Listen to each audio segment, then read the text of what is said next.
बच्चों, आदर्श क्वांटम के चैनल में अब हम लोग आज अपवर्तनांक पढ़ेंगे।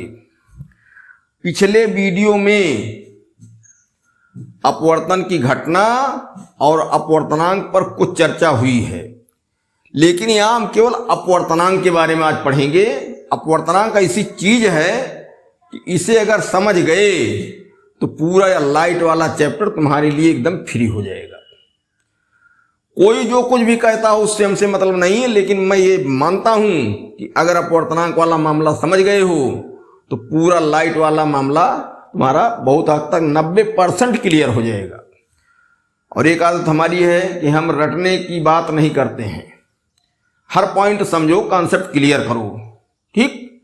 तो उसके आधार पर तुम समझ जाओगे, रटने वाली कोई समस्या नहीं रह जाएगी। काम करते करते, तैयारी करते करते तुम्हें पता नहीं चलेगा कब तुम्हें फार्मूला याद हो गया, कब तुम्हें परिभाषा याद हो गई। इसलिए जैसे हम बता रहे हैं अपवर्तनांक के बारे में, वो आइडिया पकड़ो। न्यूमेरिकल में बहुत मदद मिलेगी, इसकी कुछ बातें न्यूमेरिकल में भी समझानी पड़ेंगी, यहाँ कुछ कम समझ में आएंगी। जब न्यूमेरिकल शुरू करेंगे तो वहां अपवर्तनांक का कॉन्सेप्ट एकदम क्लियर हो जाएगा। अपवर्तनांक से बहुत सी बातें खुल जाती हैं। अब अपवर्तनांक में देखो, चित्र हम बना रहे हैं फिर से अपवर्तन की घटना का।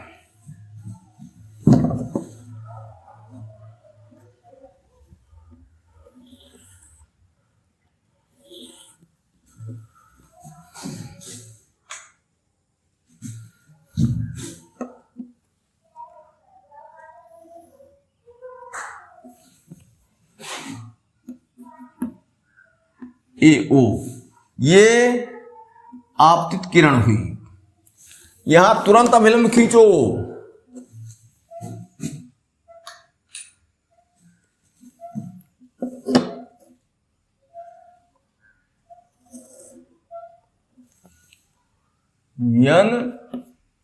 n डैश और अपवर्तित किरण, यहां है हवा और यहां है कांच। ये दो माध्यम, भाई माध्यम लिख दो।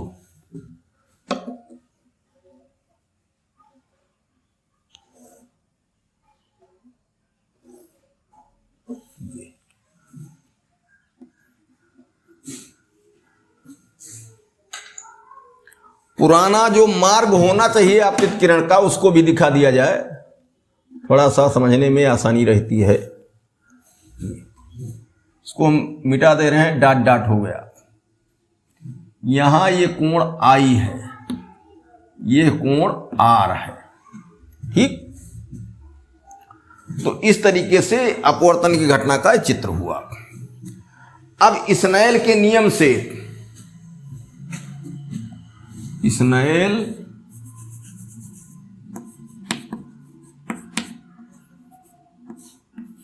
के नियम से, ठीक? क्या था? हवा और कांच, पहला माध्यम हवा है, दूसरा कांच। तो यहां जब हम आपतन कोण I मानेंगे, अपवर्तन कोण R मानेंगे, तो हवा के सापेक्ष कांच का अपवर्तनांक निकलेगा, ठीक? अर्थात जिस माध्यम में अपवर्तन कोण होता है, R होता है, उसी का अपवर्तनांक निकलता है। ये खोजे रहो, जहां जो है अपवर्तन कोण हो उसी माध्यम का अपवर्तनांक स्नेल के नियम से निकलता है। तो यहां अपवर्तन कोण किसमें है? कांच में है, ठीक? तो कांच का अपवर्तनांक निकलेगा। अगर अपवर्तन कोण हवा में या जल में है तो वायु का अपवर्तनांक या जल का अपवर्तनांक निकलेगा। यही बात पकड़े रहो। I पहला माध्यम और R वाला दूसरा माध्यम, और जिसमें अपवर्तन कोण R है उसी का अपवर्तनांक समझो हम निकाल रहे हैं। यहां क्या हुआ? ANG बराबर साइन I बटे साइन R, ठीक? अब यहां एक चीज गौर से देखो, I का भी साइन लिया जाएगा, R का भी साइन लिया जाएगा।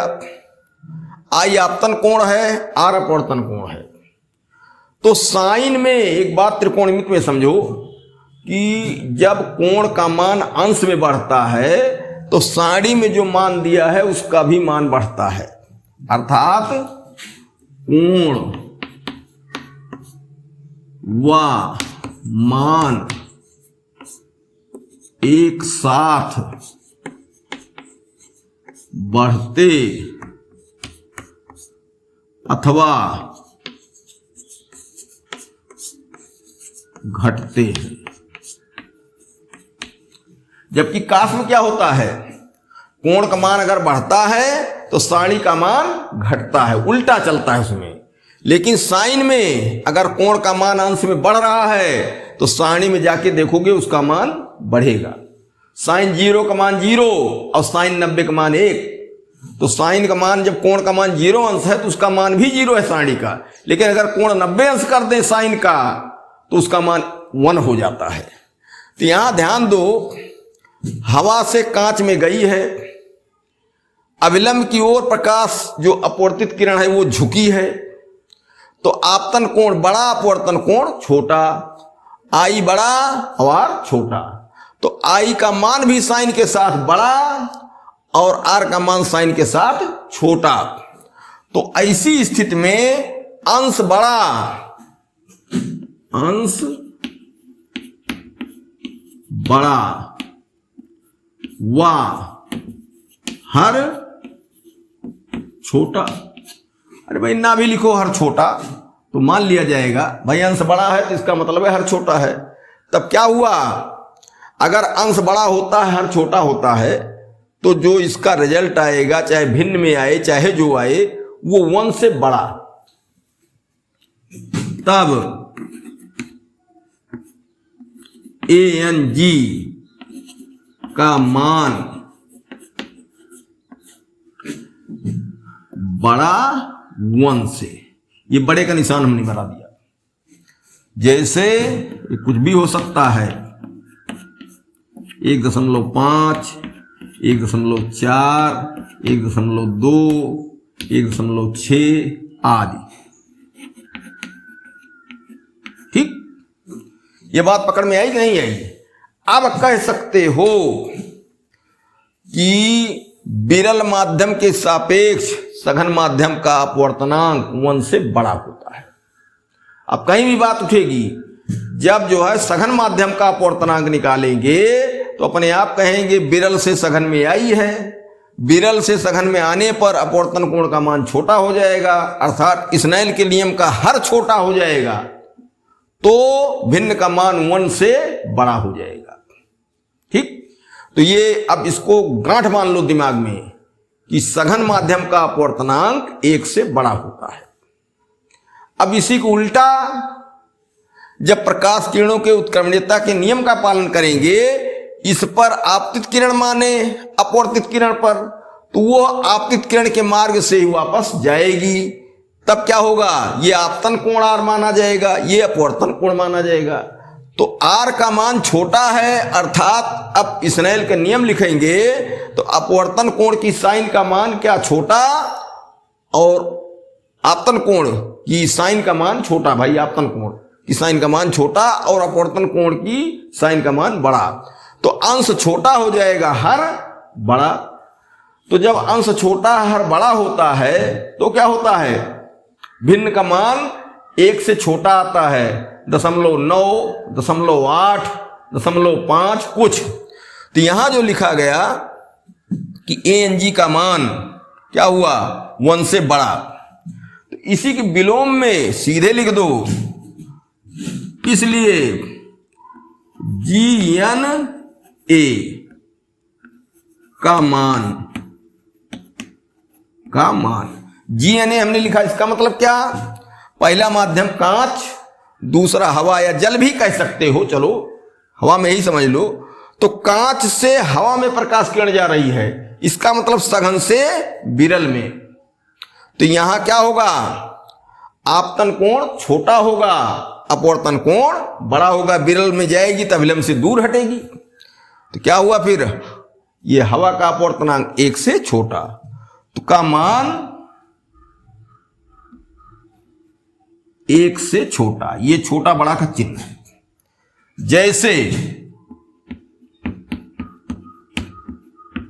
0.9, 0.8 आदि, चलो 2 हो गया। ठीक। अब यहां एक बात निष्कर्ष ये निकला कि जब प्रकाश किरण विरल से सघन में जाती है तो सघन माध्यम का अपवर्तनांक 1 से बड़ा, और जब सघन से विरल में जाती है तो विरल माध्यम का अपवर्तनांक 1 से छोटा। अब इतने समझ लो कि अगर अपवर्तनांक 1 से बड़ा है तो सघन माध्यम का अपवर्तनांक है, अगर अपवर्तनांक का मान 1 से छोटा है तो विरल माध्यम का अपवर्तनांक है। तो अब हम लिख सकते हैं इस प्रकार,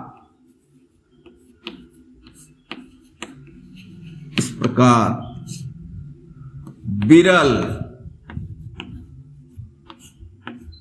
टू सघन,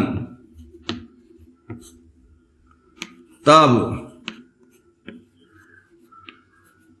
अपवर्तनांक सघन का 1 से बड़ा, जब सघन से विरल, तब विरल का अपवर्तनांक 1 से छोटा। अब और साधारण भाषा में करना चाहो तो सघन का अपवर्तनांक 1 से बड़ा और विरल का अपवर्तनांक 1 से छोटा। अगर अपवर्तनांक दिया गया है 1 से बड़ा है तो प्रकाश किरण के लिए अपवर्तन कोण सघन में है, अगर अपवर्तनांक दिया है 1 से छोटा है तो अपवर्तन कोण क्या है, विरल में है। पहचान लेंगे। इस तरीके से बहुत ज्यादा नहीं, इसका प्रयोग हम बताएंगे न्यूमेरिकल में ज्यादा। अब थोड़ा सा यहां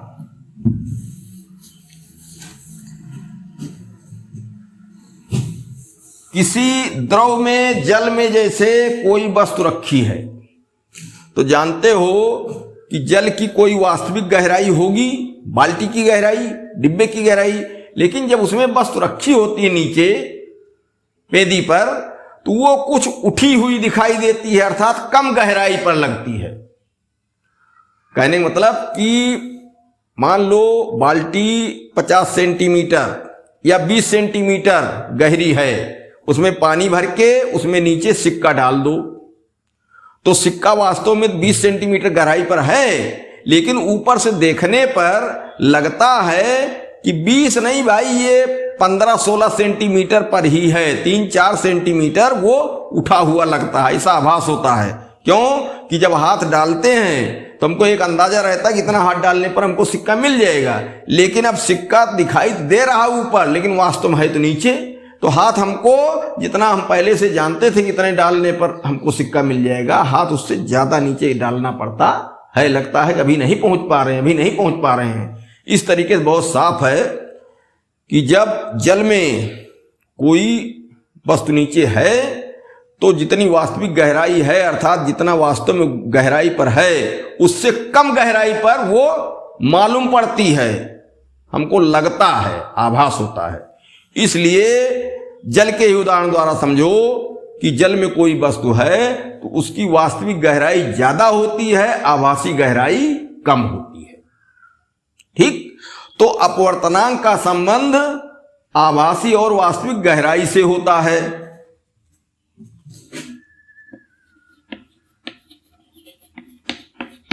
अपवर्तनांक का सूत्र आभासी व वास्तविक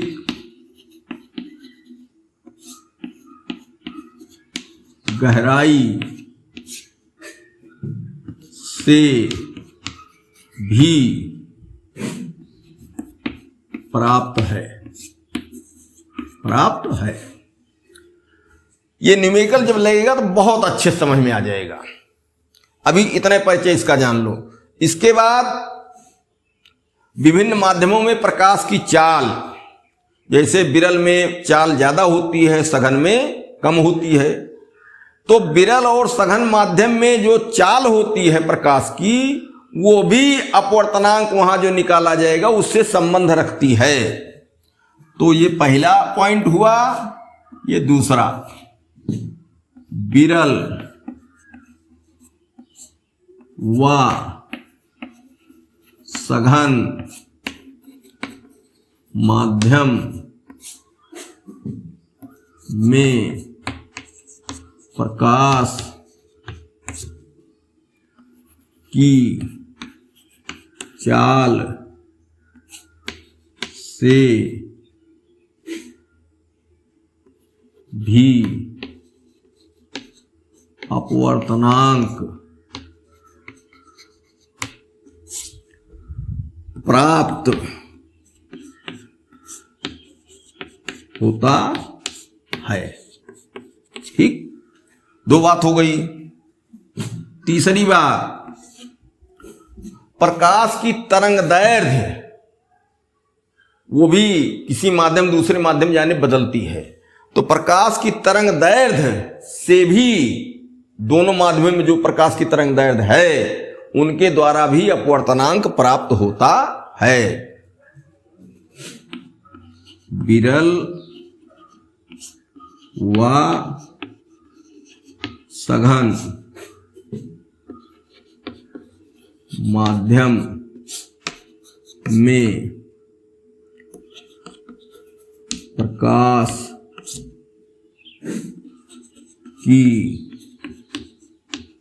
तरंग दैर्घ्य से भी अपवर्तनांक प्राप्त होता है। इस तरीके से देखो, स्नेल के नियम से अपवर्तनांक निकलता है। आभासी वास्तविक गहराई से संबंधित प्रश्न रहेंगे, उससे भी अपवर्तनांक निकलेगा, इनका भी संबंध यन से होता है।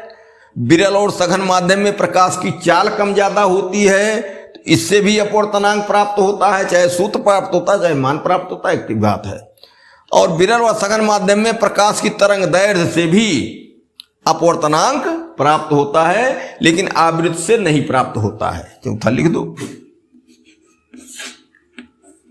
आवृत्ति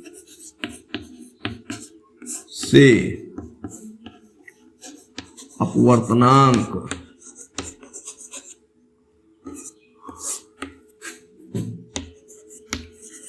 नहीं प्राप्त होता है। क्यों? पिछले वीडियो में बताया गया है कि एक माध्यम दूसरे माध्यम में जाने पर प्रकाश की आवृत्ति नहीं बदलती है। तो आवृत्ति में कोई अंतर है नहीं, पहले माध्यम में वही आवृत्ति, दूसरे माध्यम में वही आवृत्ति, तो इसका कोई मतलब नहीं। इस तरीके से हम कह रहे हैं कि अपवर्तनांक निकालने के 4 सूत्र हो सकते हैं। स्नेल का नियम सीधा सीधा, किसी बर्तन में कोई वस्तु की आभासी और वास्तविक गहराई है जल में, मान लो, वो प्रकाश की चालें अलग अलग माध्यम में अलग अलग होती हैं, वहां से हम निकाल लेंगे अपवर्तनांक। और विभिन्न माध्यमों में प्रकाश की तरंग दैर्घ्य अलग अलग होती है, वहां से भी हम निकाल लेंगे अपवर्तनांक। अब थोड़ा सा लिखने का तरीका यहां कर दिया जाए तीनों के लिए।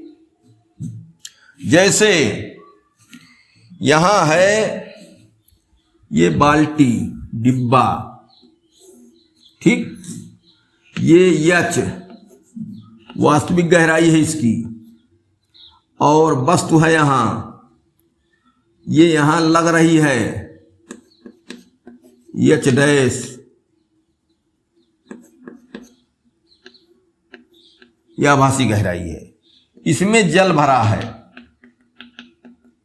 ठीक, तो अब हम ये नहीं कहेंगे कि कौन गहराई ऊपर रखो कौन गहराई नीचे। देखो उसके लिए दूसरा आइडिया है। ऊपर हवा है, नीचे जल है, तो अगर हवा के सापेक्ष जल का अपवर्तनांक निकालते हो, हवा के सापेक्ष जल अर्थात सघन का, तो सघन का अपवर्तनांक 1 से बड़ा आता है। ठीक, ध्यान दो, सघन का अपवर्तनांक 1 से बड़ा। भाई हवा से कांच में जाती है तो कांच का अपवर्तनांक 1 से बड़ा आता है, चाहे जिससे स्नेल के नियम से देख लो। इसका मतलब अपवर्तनांक हमको क्या लाना है, बड़ा 1 से। तो बड़ी राशि ऊपर रखें, नीचे छोटी राशि रखें।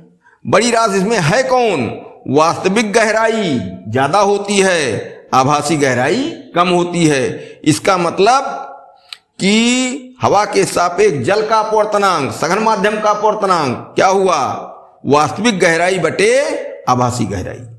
यहां हो गया ANW बराबर वास्तविक गहराई बटे आभासी